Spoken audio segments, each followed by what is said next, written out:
Good afternoon, I'm Siobhan Caulfield with 2NURFM Hunter News.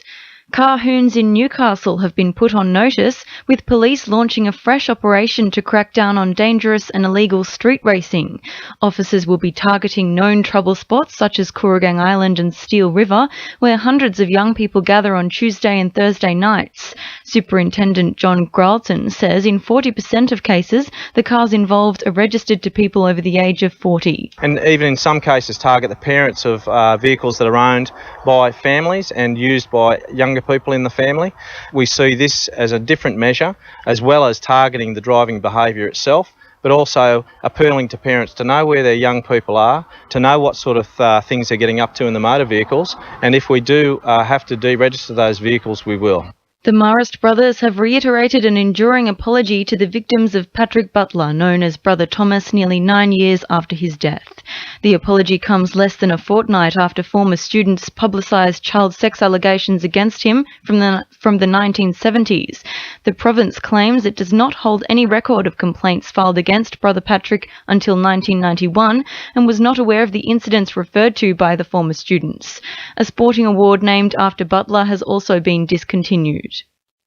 A partnership between the University of Newcastle's Robo-Gals and RDA Hunter has been made in an effort to engage the Hunter's female primary and secondary students in engineering, robotics and programming. Pairing with the ME program and BAE systems will provide resources to Hunter students, including laptops and more access to engineering workshops, events and competitions. The partnership also aims to bridge the gender gap and create a more diverse, female-friendly workforce. ME Program Manager for the Hunter, Ashley Cox, explains. We formed a partnership between BAE Systems, Robo-Gals and RDA Hunter to ensure that young people in the Hunter have access to state-of-the-art training around robotics. We're keen to get more young people, and particularly girls, able to access emerging technologies like robotics, 3D printing and those sorts of things. Safety is a key priority during the upgrades of roads at Hall Street, Cessnock and Brandes Street, Aberdare. Council has opted to upgrade the roads during school holidays to avoid disruption to school drop-off and pick-up points, and are ensuring the renewal will create reseals and AC mill and resheet jobs. Cessnock Mayor Bob Pison says Council's road renewal program is giving peace of mind to residents concerned with safety on roads. Some of these roads have not been attended to for more than 20 years, so this is going to be quite different for the residents to notice that we're out there repairing our roads. Hunter students are being encouraged to become familiar with their tenancy rights during Youth Week.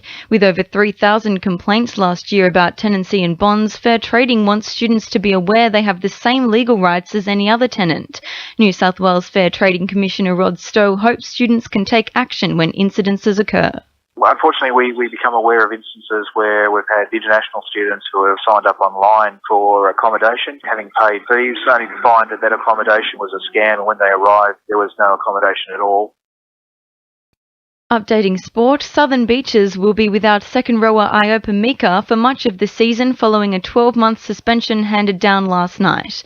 The Newcastle and Hunter Rugby Union judiciary banned Mika after he touched referee Brendan Farrar on the hip and the head in the final minutes of Sunday's game against Merewether Carlton. There will be five rounds left when Mika can return to the field.